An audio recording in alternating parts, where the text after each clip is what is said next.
Hello and welcome to Todd Miller TV. I am joined here again with Rob Jenson from Remax. Rob, thanks for good to see you, Todd. So the question I get all the time is, how do I pick my agent? You know, what should I be looking for in an agent? How does that whole process works? You know, how does that go? And what I would say, I mean, I guess to answer my own question is, you know, first of all, a lot of people call the listing agent directly because they just think it's easier or they might get a better deal.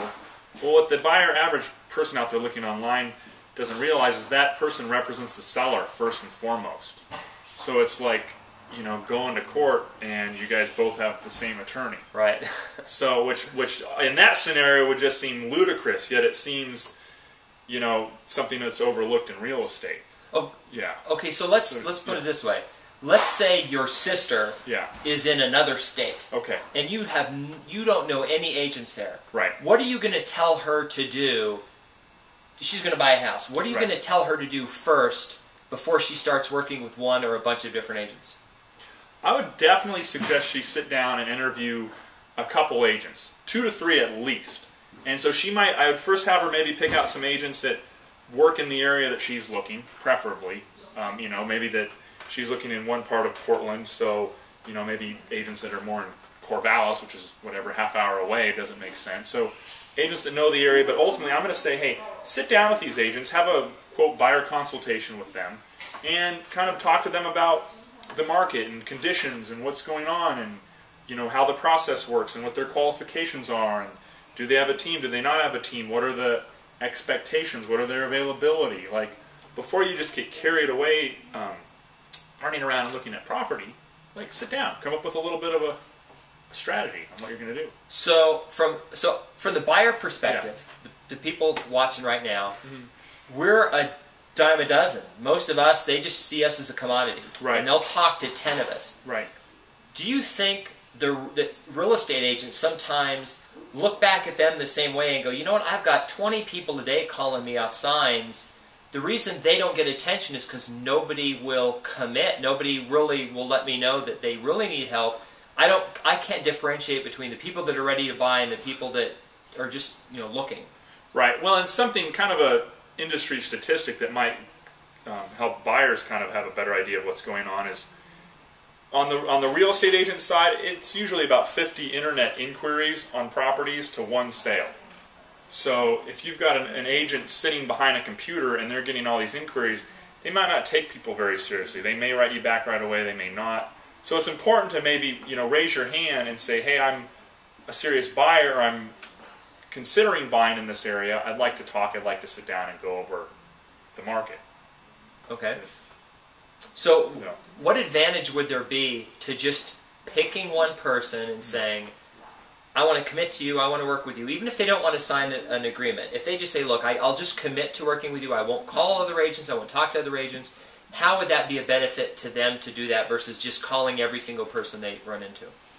God, well, first of all, I think it's the same thing out of like you could say a marriage versus, you know, you're going to have a realtor that's committed to going above and beyond to help you find what you want. So they're going to know, they might have relationships with other agents, they might actually do some specific marketing or door knocking or direct mail to help find the property you're looking for. One way or another, if you're committed to working with them, then they're going to be committed to giving 100% back to the buyer. Okay. That's the best answer. So, like you say, that agent who is calling the REO agents going, hey, what do you have in your pre-listing inventory in Rhodes Ranch? Because I've got a guy who really wants to be in there. He needs 2,000 square foot house. It's 4 bedrooms. You're saying that the agent more likely to do that and sort of get a heads up on properties is going to do it with someone that they're committed, that's said they're committed to them and not just, you know, any random person. Most really good agents are only working with a handful of buyers at any one time. You know, they're not running around with 20 different buyers. So if they're going to commit, you know, remember, realtors don't get paid until a sale closes, and not that the buyer cares, but so realtors are going to want to try and spend their time with people that are serious about buying.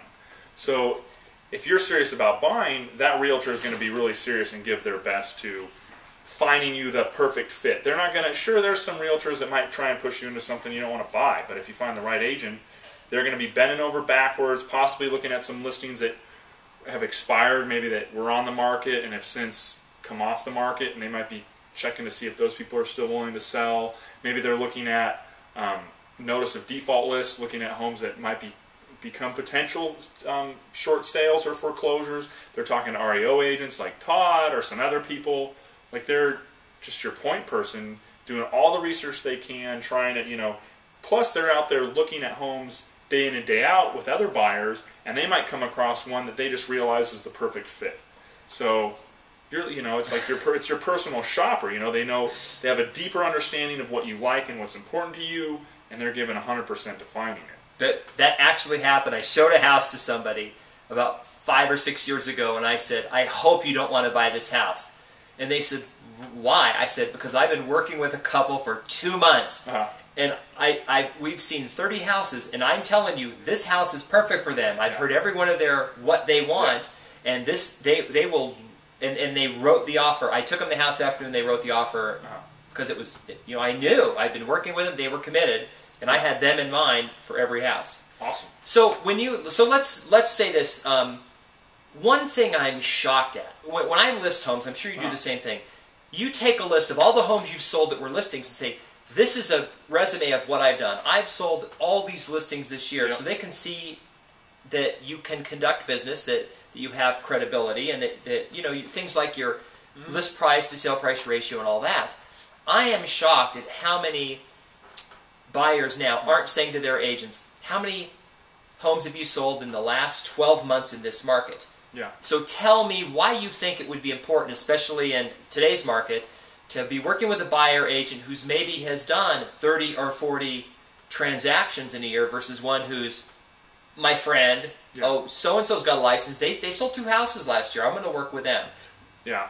Well, a handful of things. First of all, they're going to know the inventory like the back of their hand. I mean, they're going to know, they're going to have been through so many properties and have such a better understanding of, once you tell them what you like, hey, they might be able to give you a couple different options right out of the gate. And then ultimately what the pricing is, what the competition for that might be. Like, just you're coming into a situation where you have an agent that just can almost be overly qualified. Right. I mean, so ultimately it's going to save the buyer time and money, because instead of having to just run around like unprepared and not know what's going on and possibly lose out on a couple properties, you're going to come in with an agent that's going to give you a much better strategy to get you what you want for the price you want much faster. So saving you time and money is ultimately what it boils down to.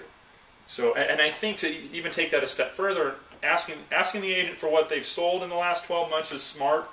And even asking them, coming back to, hey, what can I expect from you as my realtor? Like, what are those standards as far as availability, or what are those?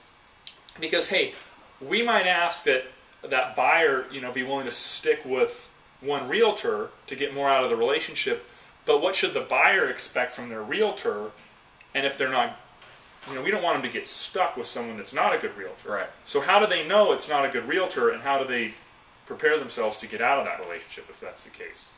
No, I think that's a good question. I mean, ultimately, what I see from the agents that we deal, because you deal with a lot of agents on the other side of the transaction, since you have a lot of listings, is what I find is that the agent who tends to be the best agent are the ones that understand the complexities, especially with REOs, and not just it being an REO, but the fact that an REO can be a Bank of America, Wells Fargo, it can be a Fannie Mae. They all have different guidelines and criteria, and I think the agent who knows those, who can articulate those better, is going to have better trust. And if they can tell the buyer, this is what to expect from me, and then abide by that. I think if you meet or exceed their expectations, they're going to be pretty happy. Cool. Good. Yeah, I think it's good. Good. Well, thanks for coming on. If they want to follow your video blog, where do they find that? I'm at thejensongroup.com, and that's TheJenson group.com. And you can follow me on Twitter at Las Vegas Todd, or you can follow Rob at Rob Jenson. Thanks for tuning in, and see you on the next video.